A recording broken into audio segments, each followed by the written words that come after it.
Joe Delaney seems like the kind of guy who just doesn't give a shit. He's my kind of guy. I've surprisingly never subscribed to him, but come across his content consistently over the years, and I watch his videos and I like what he makes. He's the type of guy who just talks about what's on his mind and doesn't hold back.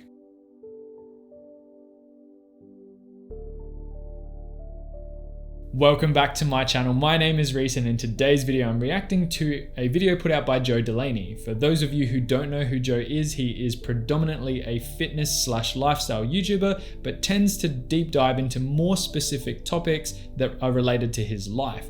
Today I'm reacting to his video, which is called What the Science Says, about how much money you need to be happy. And that's pretty much it. Let's jump straight into it. How much money do you need to be happy? $1 billion. That's my answer. $1 billion, please. I'll be very happy. The end. The question's probably a little bit too broad. I'm going to try and answer it anyway, and I'm going to tell you what the data says. But before we can get into that, you probably noticed that there's one major assumption built into that question, and that is that an amount exists, that money can actually make you happy. Otherwise, the answer would be no amount, and it would be a very short video. I absolutely believe that everyone has their price. I believe that there is a number. Whether or not you know what that number is, doesn't matter. A number definitely would exist. It's hard to say that whether or not that number exists. It definitely exists, and I would say it exists for most people. Now, at the risk of stating the obvious, yes, I agree. Money alone will not make any individual happy. Happiness is holistic. It is the cocktail we try to concoct out of what's important to us, and we might use different measures, but most of us use the same fundamental ingredients. For me, it's about relationships that allow for the feeling of shared experience. It's about having a sense of purpose and feeling like you contribute somehow to the existence of other people. It's about trying to develop an understanding of the world that we live in and being at peace with your place in it.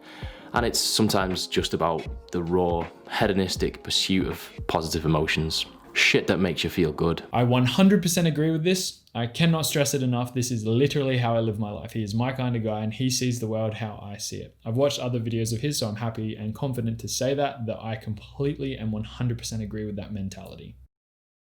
I'll dive into why as we continue throughout the video. But none of these things come easy, and if you don't have enough money to meet your basic needs, rid yourself of the stress that comes with financial insecurity, and generally be comfortable, it can be much harder or sometimes even impossible to cultivate those things. Money-related stress can put a strain on relationships, and it can force you into work that takes so much of your time and effort that you don't have the energy or the resources left to focus on the most fulfilling parts of life. So we probably can't go as far as to say that money will make you happy, although it would certainly help with the hedonism part, and if you use it to do some good shit for people, then maybe it'll help with the purpose and contribution aspect as well. This key point of the video so far ties into another or a previous video I have reacted to by Casey Neistat. He touches on the things that Casey breaks down in the video I reacted to, and I'd highly recommend going and watching that after this video, because Joe kind of skims over it in this video. But it's very important to understand this, that everything he just said is 100% true, is that money may not make you happy, but money will give you the ability to make yourself happy. It will allow you to control the things that money can have significant impacts on if you don't have it, such as your personal relationships. Go watch the other video after this one. It will make a lot of sense, and I highly recommend doing it in that order, purely because he touches on the very narrow and specific points that you need to understand. He kind of gets straight to the point, whereas Casey goes a bit more in depth into the actual breakdown of how this mentality can affect you, and why focusing on personal finance and understanding how having money can basically put you in a position to live a more fulfilling and happier life. What we can say is that money, or rather having enough of it, is the key that unlocks the pathway to happiness. You might still not achieve it, but it won't have been money that held you back. But what about beyond that? What about when you have enough money to pay your bills and you're pretty comfortable? Does more money beyond that point continue to make you happier? In 1978, researchers studied the happiness of recent lottery winners and recent victims of catastrophic accidents who are now paraplegic or quadriplegic. Accident victims reported an everyday happiness level of 3.48 out of 5, compared to only 3.33 for lottery winners. Partly this was down to gaining more happiness from what we would describe as everyday pleasures, i.e. appreciating the simple things more. To me, that's actually not that interesting. I definitely would feel like the people who are still alive, who have experienced something so terrible, would still love their everyday life, assuming that, it's hard to say, I'm not in that position, but basically the people who won the lottery created a new standard of life for themselves. There's an expectation that money would be there, which would allow them to continue at that standard. That would 100% fluctuate based on how wise they were with that money. It would also have added stress for them to maintain that lifestyle. Whereas the person who is still alive after a tragic accident would probably cherish the moments that give them joy, because they would have them as the things that allow them to enjoy that time. I'm kind of rambling, but I'm trying to say that winning the lottery isn't going to correlate to you being happy, in my opinion. It's how you use the money. And depending on the survey, I can't know without seeing the actual statistics, depending on what the people did with that money, would have probably put them in a more unhappier state of mind. Now, there have since been a few other studies on lottery winners, some confirming these findings and some contradicting. But I think these are more studies into major life changes rather than money itself, which is surmised quite well in this sentence from the 2011 study. Higher income households in our data are significantly happier than other households, but lottery winnings do not make households happier, nor did they make neighboring households less happy. He basically touched on it there. For the people who are working hard to earn their money, they are creating a better life for themselves. They are creating a standard of living that can be kept consistent. Whereas the lottery winners basically are just being thrown cash, which is putting them into a state of mind of, I want to keep this. I want to have these possessions, these materialistic objects that they wouldn't have necessarily been able to buy without winning the lottery. You can quickly see how that would spiral into them becoming desensitized to the real world. Looking at this chart comparing average self-reported life satisfaction with GDP per capita, we can see that there is a positive relationship between a country's GDP and the happiness of its citizens. There are obvious outliers such as Costa Rica with a GDP per capita of $15,525 and a life satisfaction way up at 7.23 out of 10. And on the other end of the scale, Hong Kong with a GDP per capita of $56,055 and a life satisfaction of only 5.36 out of 10. That's comparable to the 5.07 life satisfaction of Cameroonians with a GDP per capita of only $3,365. So there are obviously other factors at play. But notice this bottom axis is a logarithmic scale. When we look at the data presented on a linear scale, we see a slightly different shape to the distribution. Now we see that the differences in GDP make far more differences to happiness the lower they are. Or in other words, the higher the GDP, the less impact it has. This shows an effect of diminishing returns as GDP increases. A study by Jeb et al. Looked at data from 1.7 million people across 164 countries and found varying levels of income satiation across different demographics. This is the point at which more money no longer influences greater happiness levels, although people achieved emotional well-being at far lower levels, so these will seem high. These represent something of an upper limit to how much money will continue to improve happiness. Australia and New Zealand had the highest income satiation level of 89,000, with Latin America down at 25,000. In North America, it was 75,000. And interestingly, in the US, men reached this point at a lower point than women, at $90,000 compared to $100,000. A lot of information very quickly on the screen, and that was a bit of a data dump, but it is still all critical and all important. I'm not going to touch too much on it, but I guess the point he's trying to make is that there are so many factors that determine the level of happiness depending on where you live, the situation you're in, the current lifestyle you're living, the people around you, the actual standards of living in the country that you live in. There's so much information that can be put into this argument. There's no more to that. I just wanted to summarize that whole section because it's relevant to the topic we're talking about today. I don't need to go into the facts. He's just presented them. But as we get more into the video, I think he's going to start nitpicking at very specific aspects of that.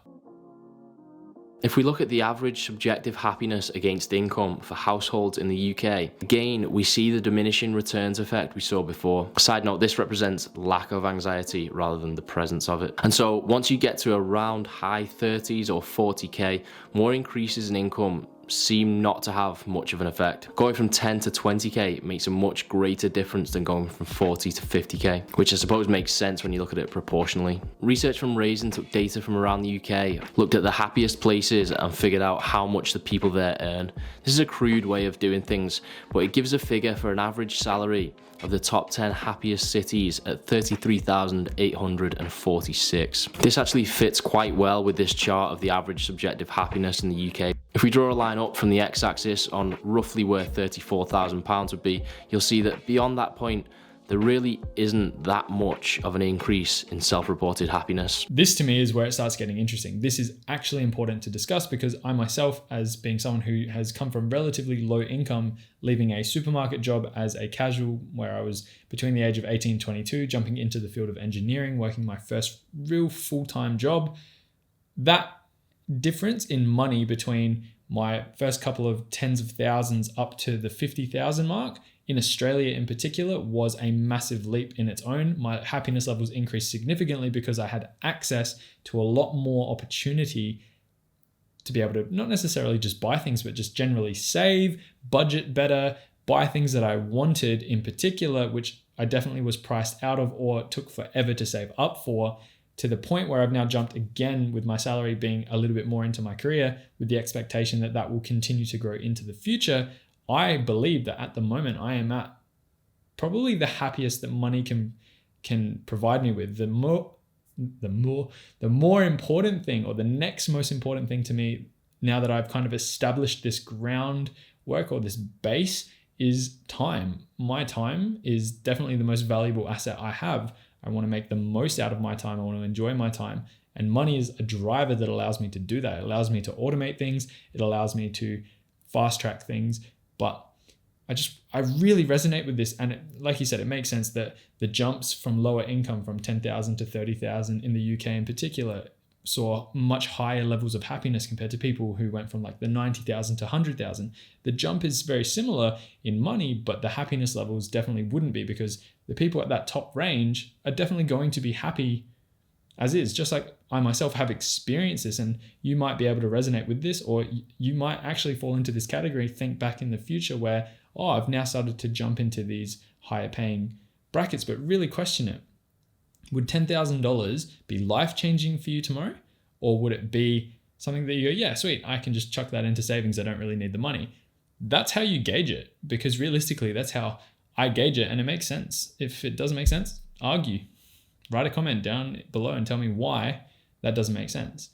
I really like the points that he's touching on. This is one of the key takeaways from this video that I really, really like. So there is a relationship between money and happiness, but as money increases, this relationship becomes less and less pronounced. Globally, the point at which these diminishing returns really start to kick in does vary quite a lot from country to country, with people in richer countries generally requiring more. Now, this is probably in part due to our competitive nature. You know, like if your neighbor's got a Tesla, you probably feel like you need to have a Tesla as well, you know, to be happy in that. Whereas if he's rocking like a donkey, that would be called lifestyle creep. I have made a video on it. I don't know if I linked it in the description below. Check it out if you haven't seen it. Definitely something to be wary of, and a fantastic point to make.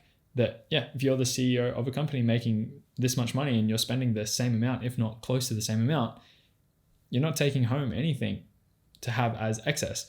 You might live a very lush lifestyle without actually having the ability to save money or budget your money well.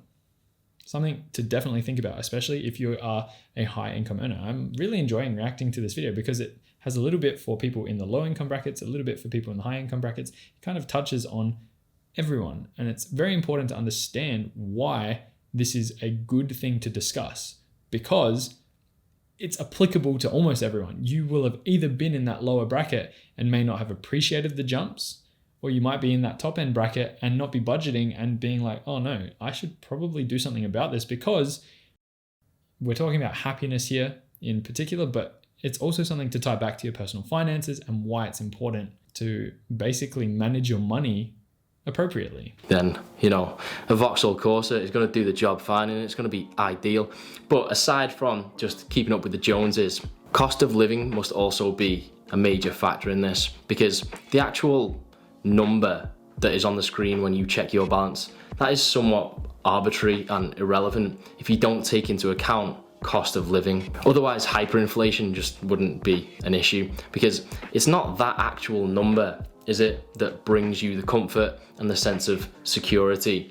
It's the disposable income you retain once all of your bills and commitments are paid for. You could be CEO on 10k a day, right? But if your outgoings are 9,999 a day, then you're still effectively on the breadline. You're still going to be a victim of finance-related stress, financial insecurity, whatever you want to call it. It's going to eat up your mind and your time and stop you from being able to focus your efforts on the fulfilling parts of life that will actually make you happy. So it's probably more about living within your means and resisting lifestyle inflation than it is the gross figure on your payslip, right? There you go. He said it for me. Lifestyle inflation, it's been thrown out there. Now, a big point to make is that obviously the greater your means, the easier it is to live within them, right? We should all try it, but those with higher income can probably afford to make the odd financial mistake or misstep, whereas for somebody on a lower income, it's going to be much more catastrophic. Absolutely agree once again. When I was at university, I was working 2 jobs and I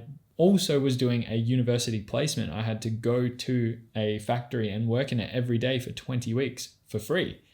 During this time, I broke my phone. Unfortunately, I dropped it. I'm someone who is pretty careful, but unfortunately I did break my phone. I'll admit to it. And I also actually got a speeding fine. I was doing 10 above the limit, thinking that that was the limit in the area. Got a letter in the mail for a $600 fine. Someone who wasn't bringing in any more than $300 a week. This was a lot of money to put towards a unexpected bill that at the time I probably wasn't all that prepared for to make. Whereas today, that bill, it's not a brag, but if a $600 bill came my way, I would probably be able to afford that without having to worry too much about how I'm going to pay it. The point is that I 100% agree that the more you make, you can fall into these categories of making simple mistakes with your money and it not catastrophically affecting you as much as someone who's not as prepared for that. So I think there's a couple of main takeaway points, right? The first being that rich people, proper rich people, probably aren't much happier than people who are just relatively well off or even comfortable, right? I don't think that means that you shouldn't try and get rich. It probably just means you shouldn't be under any illusion that your happiness is going to increase in a linear fashion with the expansion of your bank account. Well said. I know people who are very, very rich. I know people who are very, very poor. There's no names or shaming here whatsoever. It's just that I can tell that the people who are very, very rich are definitely in the same boat as myself. I am nowhere near rich. I am in debt with specific things in my life. I am still building the pillars that are going to create my future. But it's very clear to me that my way of life is good and I'm happy with how I live my life. Just the same as those who are rich. I know people who have traveled the world, who have gone backpacking for a year. They just put stuff on their back and went walkabout because it didn't matter. They have enough money to do whatever they want to do. They can come back and still be worth millions of dollars. And realistically, those people, they might have had an experience, but I could technically do that. I could plan for that, go do it myself, come back and still have a job, make money, live my life and be happy. So are they multitudes happier than me? Probably not. It's a good point, Joe. Well done. And the second main point really is that more than just an arbitrary figure, it's probably more about having some level of disposable income, a kind of buffer, a safety net, so to speak. And so the next question is, how do you increase your disposable income? Well, it's like creating a calorie surplus or deficit in it. You can go at it from either direction. You can either try and increase your income or you can try and decrease your outgoings. Now, I would say that for most people, decreasing outgoings should be the first step because these are things that you can often just do overnight. You can almost instantaneously decrease your outgoings for most people, right? Whereas increasing your earnings might be a better long-term strategy for sure, but it is long-term because it's rare that you can implement something so immediately that it will start paying dividends tomorrow, right? Yep, touched it bang on. Reducing your spending is the first thing that you can definitely do. You can create lists, you can look at bank statements, you can call companies and say, please reduce my bill. 100% the easiest way to create a surplus of money. The increasing your income, having the negotiation with your boss to increase your salary, starting a side business, creating a YouTube channel that could create a new source of income in the future, absolutely is a difficult, time-consuming, and risky process. There's no guarantee that you're going to succeed through that avenue. If you do, great. For someone like myself, it's not my primary focus at the moment because I don't have the luxury of being able to do that. But it's something that I am enjoying doing, and if it does end up paying off, great. I'm not going to say no to that opportunity.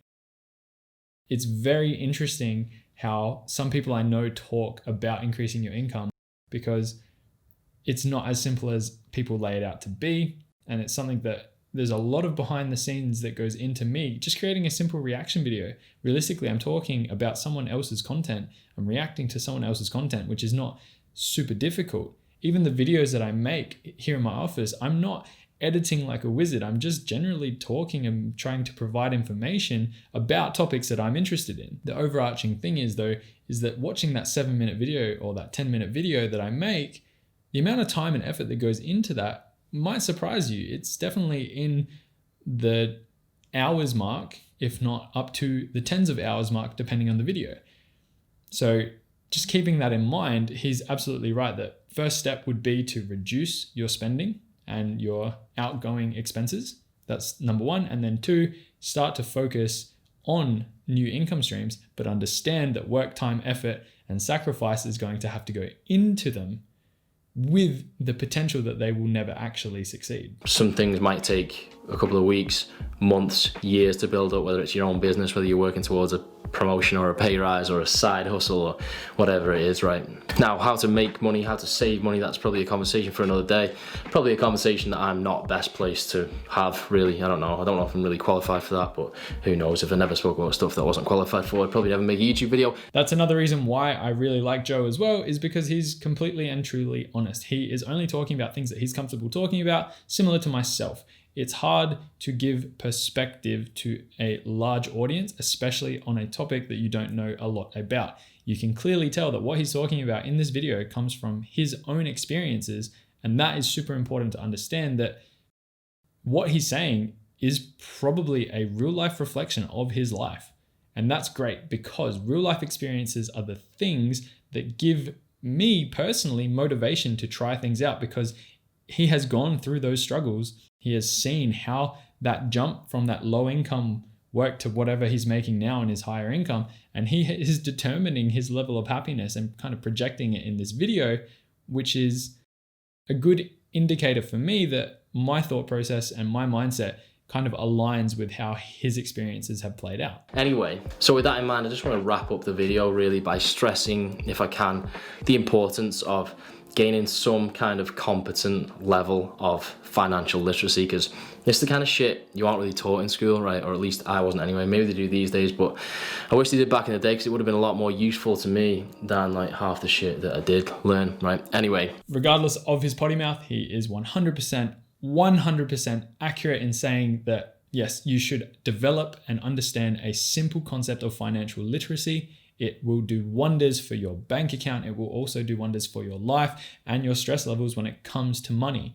I preach it hard on this channel. It's why I made the channel. It started out as being something for people that ask me questions on repeat, so I could just link them videos at the end of the day and they could understand what the conversation was instead of me having to repeat myself over and over and over. And what it's now turning into is me basically creating a library of videos to remind myself why it's such an important thing to understand. I get to live my life and be happy living my life, not having to worry about money, which is fantastic. I am so fortunate to be in this position, But it came with me trying to better my financial position, me trying to learn financial literacy. It took baby steps to get there. And now I'm at a point that is great. If I get to that next level where I start making Andre Jick money and Graham Stephan money, I'm laughing. But I don't really care if I get there in the end. It's not about that. That's another tangent. If you'll forgive the pun, I think that literally spending a few hours watching some videos, reading some books or listening to podcasts, whatever it happens to be, is the best return on investment you can get, really, in the sense of putting a little bit of time in and the potential huge difference that it can make to your life. Just to learn the fundamentals of how tax works, how interest works, how inflation works, and then just some good spending and saving habits, right? You don't need to be a stock market expert, right? You don't need to be Warren Buffett. You don't need to be understanding what futures trading is, or you don't have to give a shit about Forex, right? Tax, interest, budgeting, savings. It sounds very familiar to a lot of the videos I've been making on my channel. He literally just said everything that I've been setting out to achieve on this channel. And I'm sure that there are a million other channels out there that have similar information depending on where you live. There'll be countries that someone makes a video from that has nothing to do with your country that is still relevant information. He basically just said, each day, watch a 10-minute video, listen to a podcast on your commute to work. Just do a little bit, sink a little bit of time into it. You won't regret it in the future. So thank you, Joe, for actually detailing and touching on what I've tried to build over the past year of actually doing this. I'm almost a year into it. And for those of you who have been watching the videos, thank you, because I really do appreciate it. It's a good reflection for myself to see that the message that he's preaching is accurate and relevant to the content that I'm making. Might be better if you don't, right? You see, there are a lot of people who that would make no difference to, right? There's a lot of people that have an income so low that really it doesn't make any difference to them, if they're educated about inflation and interest and all that kind of stuff, because they maybe don't pay any tax anyway because their income's so low, etc., right? But if you started watching this YouTube video, I would probably say that most of you are in a position to benefit from just a decent level of understanding of all things finance related, right? And if you're in that position, you should probably take advantage of it, right, by doing the most with your money and not letting banks and credit card companies shaft you, little things like that, mate. Little things like that, mate. Yep, bang on, absolutely, 100% agree. Because at the end of the day, the real winner is the person who takes your money from your pocket. Is it you pulling it out of your pocket, or is it a corporation who are going to then use it to make more money and build their wealth? Spot on. What a video. Aside from that, some people may also, need a slight shift in mentality if they are to avoid some of the more common consumer pitfalls, right? Luckily, I do think that as a society, we are going that way. Nowadays, it's less cool to flex your shit on Instagram and to get a new car and be like, yeah, look at my sick new car. Although achievements are good, this is a whole other conversation. What I'm saying is, nowadays, right, it's okay. It's becoming way more cool, way more mainstream, way more accepted to and way more respectable to talk about saving money, and frugality and you just responsible kind of consumerism, thoughtful, intentional purchases and all that kind of thing. Absolutely agree. Once again, he's spot on that it's becoming more mainstream. I'm definitely more comfortable talking to people about it, and people are definitely more accepting. I still think that there is a mentality here in Australia anyway. I don't know about where you are in the world watching from, but definitely here in Australia, there is still a mentality to flex, and there is still competition, and people focus on probably the wrong aspects of how to manage your money, but it's definitely getting better. I think a big step would be here in Australia in particular would be for schools to start teaching a level of financial literacy to the point that where they can get students understanding this world of the topics that he pretty much touched on, like tax, interest, inflation, etc. Anyway, I'm rambling now. I hope you found the video interesting. I know it's not really fitness shit, but I'm just I'm somewhat interested in stuff, and I feel like I should be able to make videos that I'm interested in on my own YouTube channel. So I might make more if you want me to, or I might not. Who knows, right? See you later. And that's it. Good job, Joe.